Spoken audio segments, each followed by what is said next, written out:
मय्यासक्त मनाः, जो नाम जप है, मंत्र जप है, जब इसको हम निरंतर करते हैं तो हमारी आसक्ति होने लगती प्रभु में। इसमें ये वर्णन किया गया,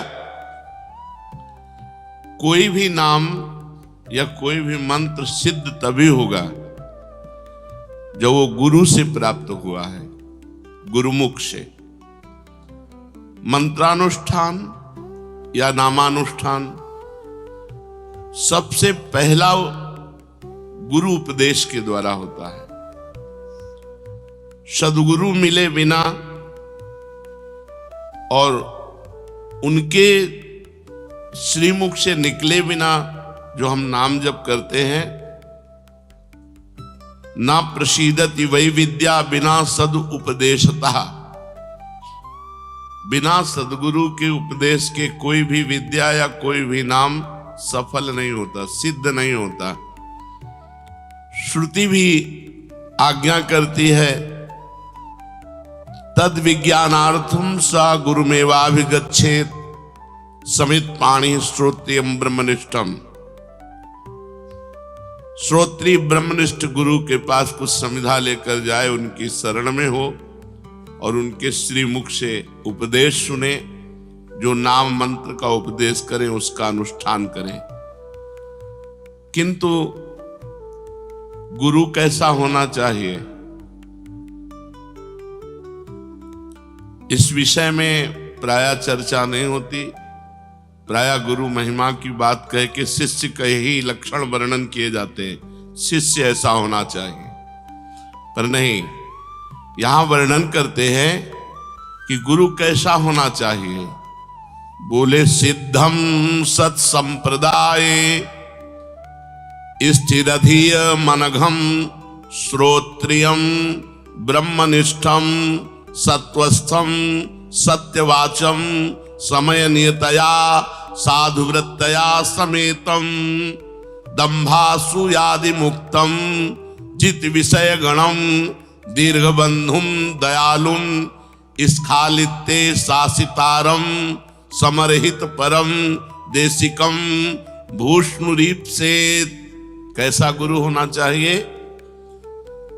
बोले ऐसे गुरु की खोज करके ऐसे गुरु के मुख से नाम और मंत्र सुनना चाहिए। कैसे गुरुदेव हो? जो सिद्धम सत संप्रदाय, किसी सिद्ध संप्रदाय से दीक्षित हो गुरुदेव, सिद्ध परंपरा में हो, आचार्य परंपरा में हो। पहले ये जाने कि हमारे गुरुदेव किस आचार्य परंपरा में, आचार्य परंपरा में है या नहीं। अगर नहीं तो हमारा शास्त्र आदेश नहीं करता, आदेश करता है आचार्य परंपरा से। सिद्धम सत संप्रदाय स्थिर धीय मनघम, जो निष्पाप महापुरुष किसी सिद्ध संप्रदाय से दीक्षित हो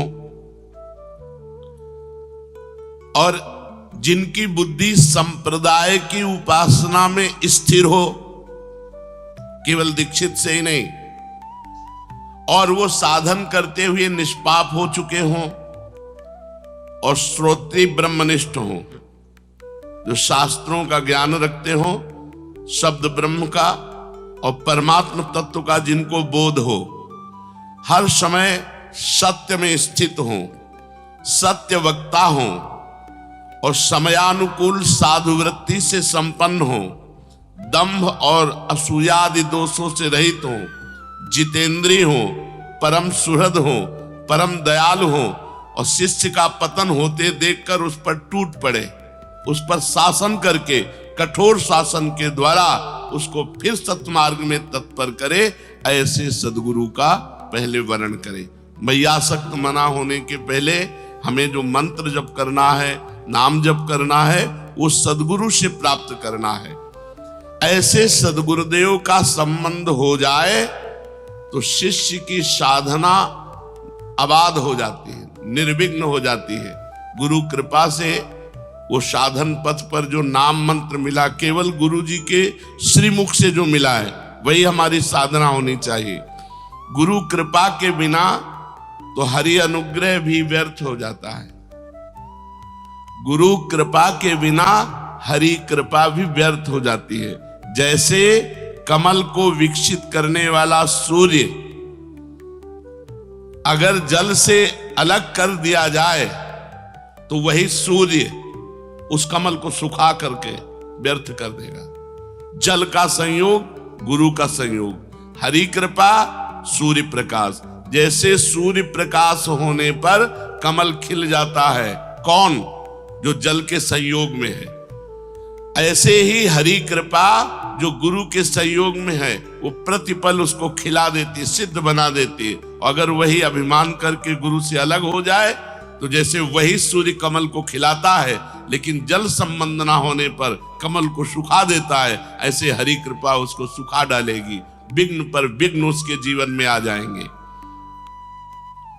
नारायणोपि विकृतिम याति गुरोः प्रच्युतस्य दुर्बुद्धेः कमलम जलादपेतम शोषयति रविर्न पोषयति।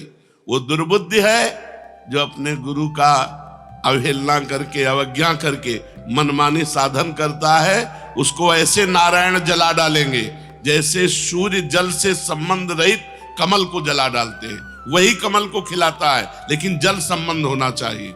अगर जल संबंध नहीं तो वही सूर्य ताप कमल को शुष्क कर देता है। ऐसे ही गुरु संबंध यदि आपने अवहेलना कर दी तो चाहे जितना साधन करो, हरि का ताप तुम्हें जला डालेगा। तुम्हारे कोई भी साधन सिद्ध नहीं होंगे। इसलिए सबसे पहला गुरु चरणों का आश्रय और गुरु मुख से निकला हुआ नाम मंत्र का अनुष्ठान किया जाए और आचरणों की शुद्धि। ये 12 बातें हैं। यदि ये 12 बातें हैं तो आपका नाम मंत्र बहुत जल्दी सिद्ध हो जाएगा। पहला बात, गुरु के द्वारा मिला हुआ नाम मंत्र होना चाहिए। फिर ये 12 आचरण होने चाहिए। ये 12 आचरण अगर हैं तो साधक साधन संपन्न माना जाता है। पहला अहिंसा, दूसरा सत्य, तीसरा आस्तेय, चौथा ब्रह्मचर्य, पांचवा सार्वभौम प्रेम, छठवां समस्त भूतों के हित में रत रहना, सातवां समत्व भाव, आठवां घृणा का भाव, 9वां निष्कपटता, 10वां दया, 11वां क्षमा और 12वां निरहंकारता। ये 12 लक्षण हैं। अब पहले लक्षण पर अहिंसा। साधक सदैव सावधान रहे, मन से, वाणी से या शरीर से किसी को भी कष्ट न पहुंचाए। ना मन से किसी को कष्ट पहुंचाने की बात सोचनी है, ना वाणी ऐसी बोलनी है कि किसी को कष्ट पहुंचे, ना शरीर से कोई क्रिया ऐसी करनी है। हिंसा 3 प्रकार की होती है, कृत, कारित, अनुमोदित। कृत जो स्वयं हिंसा की जाए, वाणी से या मन से या शरीर से। कारित जो दूसरों से करवाई जाए। अनुमोदित जो हिंसा का अनुमोदन। तीनों प्रकार के दोष साधक में नहीं होने चाहिए। ना तो कृत हिंसा होनी चाहिए, ना कारित हिंसा होनी चाहिए कि हम दूसरे से करवा दिया, और ना अनुमोदन, कोई किसी को कष्ट दे रहा है तो अनुमोदन भी नहीं करना। इस प्रकार हमें अहिंसा पे स्थित रहना है, हिंसा का त्याग करना है। दूसरा सत्य। अंतःकरण में, इंद्रियों में जैसा अनुभव किया वैसा प्रिय शब्दों में स्पष्ट बोल देना, उसे सत्य कहते हैं। प्रमाद के वश या लोभ के वश या क्रोध के वश या हास्य भाव में या भय आदि भाव में अंदर की बात का परिवर्तन करके नहीं बोलना। जो अंदर बात आ रही वही बोल दिया, उसे सत्य कहते हैं। अगर साधक में ये लक्षण है तो उसका भजन बहुत जल्दी परिपक्व होगा। तीसरा अस्तेय। जो अपने अधिकार में नहीं है उसमें किसी प्रकार का हम अपना अधिकार ना करें। अपने हिस्से की वस्तु खाएं, दूसरे के हिस्से की वस्तु की तरफ हमारी दृष्टि ना जाए। दूसरे के अधिकार की वस्तु ना, अस्तेय माने चोरी ना करना, दूसरे के अधिकार की अपने अधिकार में ना लाना, दूसरे के हिस्से को अपने हिस्से में ना लेना। बहुत सावधान रहे, अपने हिस्से की वस्तु का सेवन करे, अधिक नहीं। चोरी किसी की ना करें, जिस पर हमारा अधिकार नहीं उसको हम छुए भी नहीं। 4था ब्रह्मचर्य। अगर भगवत प्राप्ति करनी है तो ये बहुत जोर का लक्षण है। अगर ब्रह्मचर्य नहीं धारण करोगे तो मन संकल्प विकल्प भोगों का बंद नहीं करेगा। मन संकल्प विकल्प नहीं बंद करेगा तो भजन होगा ही नहीं। वो भजन एक दिखावा होता है, सच्चा भजन होता है ब्रह्मचर्य में। गृहस्थ में भी रहते हुए जो कभी संतानोत्पत्ति के लिए अपनी पत्नी से सहवास करे वो ब्रह्मचारी ही माना जाता है। लेकिन जो पराई स्त्री की तरफ काम दृष्टि से देखना है ये बहुत हानिकारक है। 8 प्रकार के मैथुनों का त्यागी, पीछे वर्णन हुए 8 प्रकार के मैथुनों का। मन, वाणी और शरीर से अपने को ब्रह्मचर्य रखना। शरीर का ब्रह्मचर्य, मन का ब्रह्मचर्य, वाणी का ब्रह्मचर्य, सब इंद्रियों का ब्रह्मचर्य। भगवत प्राप्ति ऐसे थोड़ी होती है। उपासक को बहुत सावधान रहना चाहिए। इतनी गंदगी मची हुई है समाज में, जो सत्संग नहीं सुनते, शास्त्र स्वाध्याय नहीं करते, पशुवत आचरणों में उतरे हुए। अपने यहाँ तो जब प्रश्न के बातें आती हैं तब समझ में आता है कि ऐसे भी लोग हैं। साधकों को चाहिए कि किंचन मात्र भी अपने में त्रुटि न रखे। ब्रह्मचर्य बहुत अत्यंत आवश्यक है। ब्रह्मचर्य के बिना साधना अधूरी मानी जाती है। 8 प्रकार के मैथुनों का त्याग, मन, वाणी, शरीर से पवित्र रखना। सार्वभौम प्रेम, जगत के संपूर्ण जीवों में मेरे भगवान विराजमान है, ऐसी भावना ये बिना किए सिद्ध नहीं होगे। जो 5वां नंबर है वो सार्वभौम प्रेम। जो भी सामने आया हंस बोले बहुमान दे, बहुत प्यार भरी बात बोले ना बोले उसमें मेरे भगवान है, ऐसा हमारा प्रेम भाव।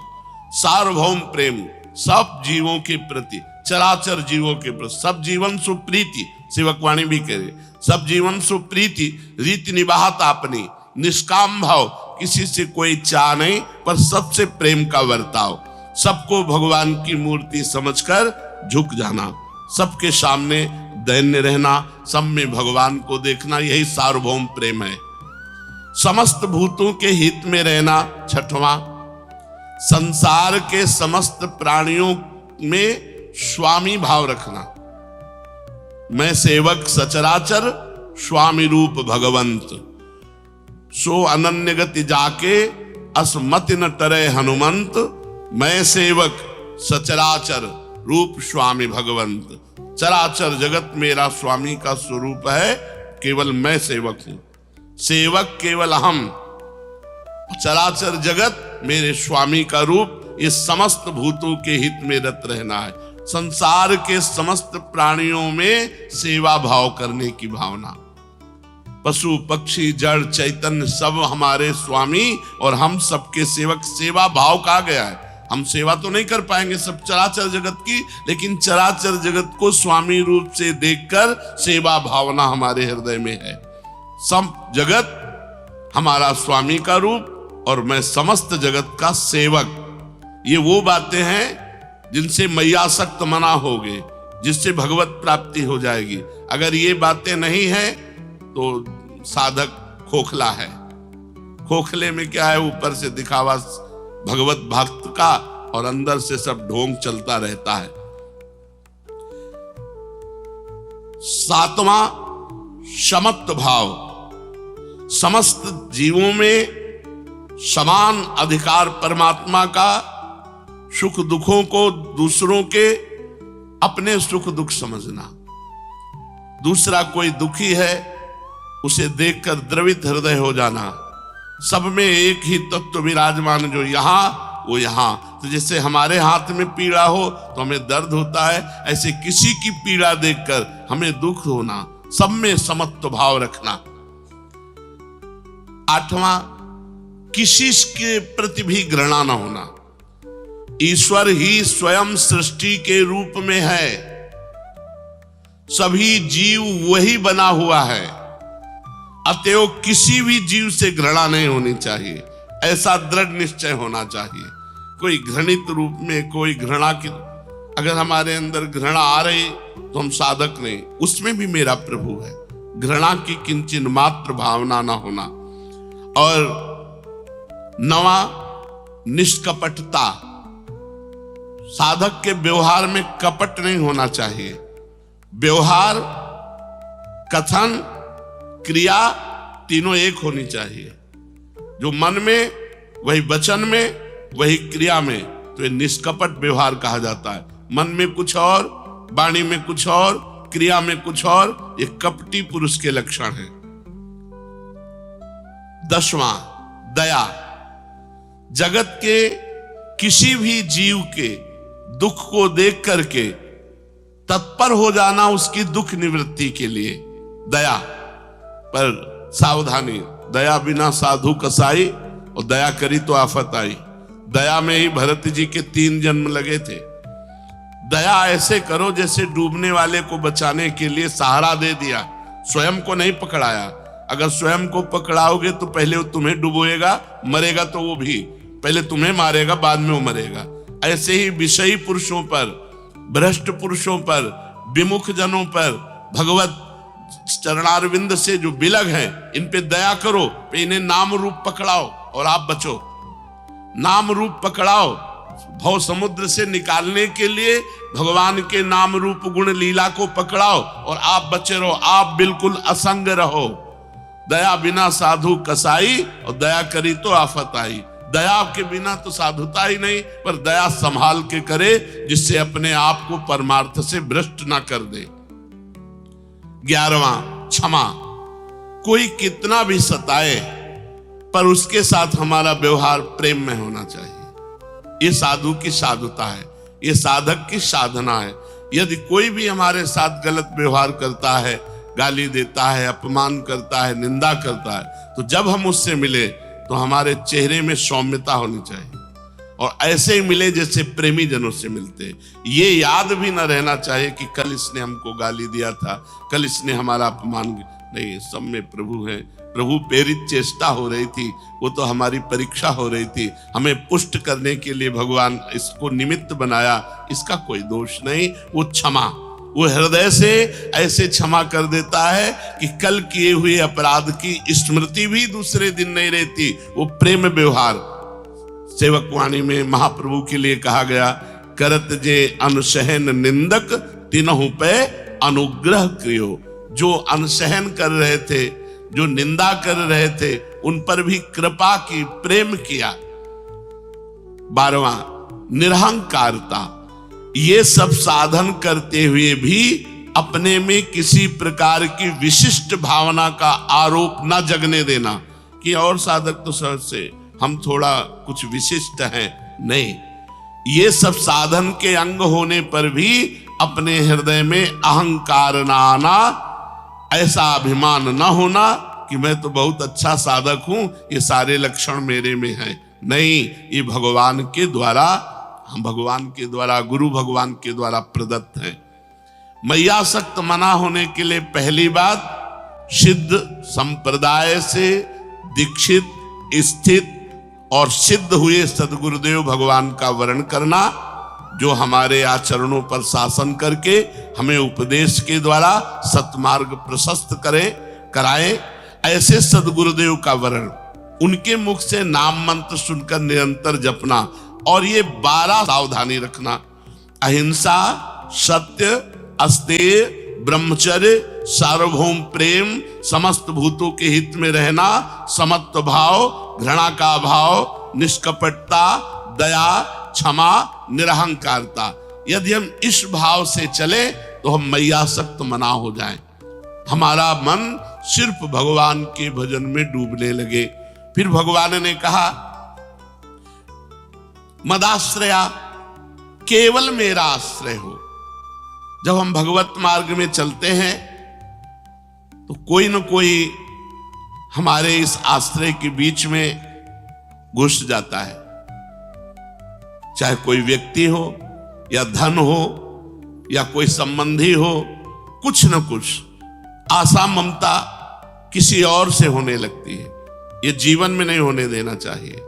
साधक को जीवन भर इस बात से बचाए रखना चाहिए, हमें भगवान मिले ना मिले, लेकिन हम भगवान के सिवा किसी को अपना नहीं बना सकते, अपना नहीं बना सकते, अपना नहीं मान सकते। हमारा आश्रय पक्का, भरोसा दृढ़, तभी मदाश्रया माना जाएगा। और ये बहुत जोर की बात है, मय्यासक्त मना से भी जोर की बात है मदाश्रया। अगर आश्रय पुष्ट है और मन चंचल है तो भी भगवत प्राप्ति हो जाएगी, पीछे आप सुन चुके। मदाश्रया, मेरी ही आशा, मेरा ही भरोसा, मेरा ही सहारा, मेरा ही विश्वास, सर्वथा मेरे जो आश्रित है उसे मदाश्रया कहते हैं।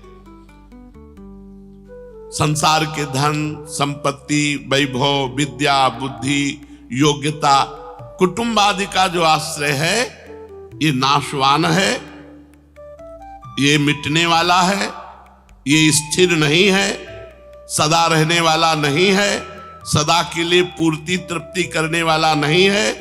परंतु भगवान का आश्रय कभी किंचिन मात्र भी कम होने वाला नहीं, क्योंकि भगवान का आश्रय पहले था, भगवान का आश्रय अब भी है और भगवान का आश्रय आगे भी रहेगा। आश्रय केवल भगवान का लेना चाहिए।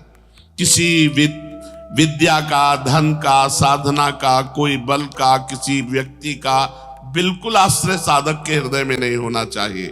योगम युंजन, इसका मतलब होता है अखंड संबंध। मय्यासक्त मना, मन मेरे में आसक्त हो, और मदाश्रया, मेरे ही आश्रित हो। अब योगम युंजन माने अखंड संबंध। तो हमारा भगवान से अखंड संबंध था, है, रहेगा, क्योंकि ईश्वर अंश जीव अविनाशी, ईश्वर का अंश है जीव। ममैवांशो जीव लोके जीव भूता सनातना, हम भगवान के अंश हैं तो हमारा सीधा संबंध है। हमारे अंशी भगवान हैं, भगवान थे, भगवान रहेंगे। ये बीच में जितने संबंध माने हुए हैं इनका त्याग करना पड़ेगा। इनमें केवल भगवान की सत्ता देखनी पड़ेगी। सबकी ममता ताग बटोरी, मम पद मन है बांध बर डोरी। जब तक साधक ये नहीं करता तब तक नाटक चलता रहता है। शुद्ध भक्ति, शुद्ध ज्ञान का मार्ग असंग है, अंदर से असंग है। एकमात्र भगवान का आश्रय और एकमात्र भगवान से संबंध, संबंध भी केवल एकमात्र भगवान से। संत भगवान, गुरु भगवान, जगत भगवान, जितने संबंधी भगवान, भगवान के सिवा कोई नहीं। जो है उनको हटा दो, वहां भगवान को स्थापित करो। पिता भगवान, माता भगवान, भाई भगवान, पुत्र भगवान, पत्नी भगवान, सब रूपों में भगवान है। हमारा एकमात्र संबंध केवल भगवान से। तो योगम युंजन, योगम युंजन, युंजन का मतलब होता है अखंड और योग का मतलब होता है संबंध। यहां जो योग का शब्द का है वो संबंध, अखंड संबंध भगवान से। अखंड संबंध जो भी व्यवहार में आवे केवल भगवान। नाते नेह राम के मनियत सुहृद सुसेव्य जहां लो, गोस्वामी जी ने मीरा जी को पत्र में लिखा था। केवल संबंध, नाते नेह राम के मनियत सुहृद सुसेव्य जहां लो। जितने भी सुसेव्य हैं, बड़े बूढ़े जन हैं, जितने भी सुहृद जन हैं, हमारा एक संबंध रहेगा। ये सब श्री जी के हैं तो हम इनको अपना मानेंगे। श्री जी के नहीं, हमारा भाव नहीं बैठता तो असंगो हम। ये प्रभु हैं हमारे साक्षात, इसी भाव से हम संबंध रखेंगे। नाते नेह राम के मनियत, भगवान के नाते से सारा संबंध। तब योगम युंजन, भगवान कह रहे मेरे समग्र रूप का साक्षात्कार कौन कर पाएगा? तो बोले मैया आसक्त मना, जो मेरे में आसक्त मन वाला है, और मदाश्रया जो केवल मेरे आश्रित है, और योगम युंजन जो केवल मेरे से संबंध रखता है।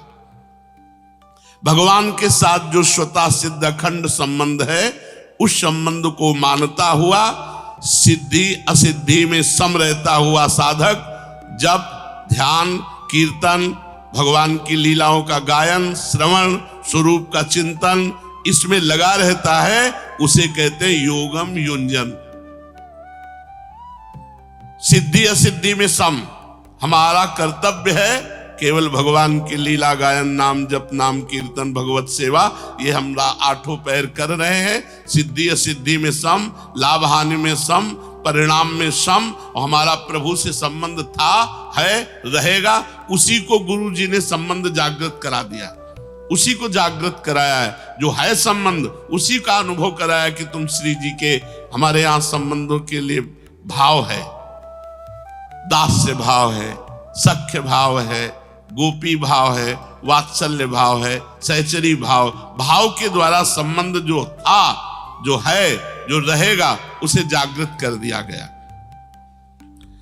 असंशयम समग्रम माम, जिसका मन भगवान में आसक्त हो गया है, भैया आसक्त मना, और जो भगवान के ही आश्रित सहारे है, मदाश्रया, और जिसने केवल भगवान से ही संबंध स्वीकार किया है और किसी से हमारा संबंध ही नहीं है, ऐसा पुरुष भगवान के समग्र रूप को जान लेता है। अर्थात सगुण, निर्गुण, साकार, निराकार, जो भी जैसे भगवान है, संपूर्ण। भगवान अपने भक्ति की बात कहते कहते अघाते नहीं। ज्ञान मार्ग से चलने वाला तो भगवान को जान सकता है, परंतु भक्ति मार्ग से जो जान चला तो भगवान के समग्र रूप को जान जाता है। निर्गुण, सगुण, निराकार, साकार, तत्वबोध, भगवत साक्षात्कार, सब कुछ। अपने इष्ट का जिस रूप में दर्शन करना चाहता है, उस रूप में उसको दर्शन हो जाते हैं। इसमें खास बात समझनी है जो बड़ी कठिन है। केवल भगवान में आसक्ति, यहां शरीर में आसक्ति है, भोगों में आसक्ति है, रिश्ते नातों में आसक्ति है, धन में आसक्ति है, क्या क्या, ये सब नाम जप से दूर हो जाएगा। आप चिंता ना करो, गुरुमुख से मिले हुए नाम जप पर ध्यान दीजिए और नाम जप का प्रभाव देखिएगा कि आपको सब जगह से अरुचि करवा देगा। अंदर ही अंदर, बाहर कोई जान न पावे कि आपको अरुचि है, कि ये इस कोटि के भक्त हैं, ऐसा कोई जान न पावे। ऐसी चेष्टा करो। व्यवहार एक साधारण और स्थिति असाधारण। आसक्ति केवल मेरे में ही हो, आश्रय केवल मेरा ही हो, संबंध केवल मेरे से ही हो, तो समग्र रूप से मेरे को जान लेगा। ऐसा कहने में भगवान का तात्पर्य है कि अगर साधक की आसक्ति भोगों में है,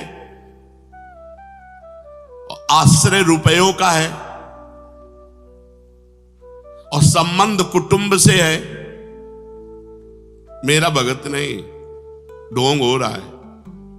इस श्लोक में 3 बातें बहुत जोर की है: आसक्ति, आश्रय और संबंध। मय्यासक्त मना, मदाश्रया, योगम युंजन। तो असंशयम समग्रम माम, संशय न करो, वो मेरे समग्र रूप को जान जाएगा। बस 3 बातें करनी।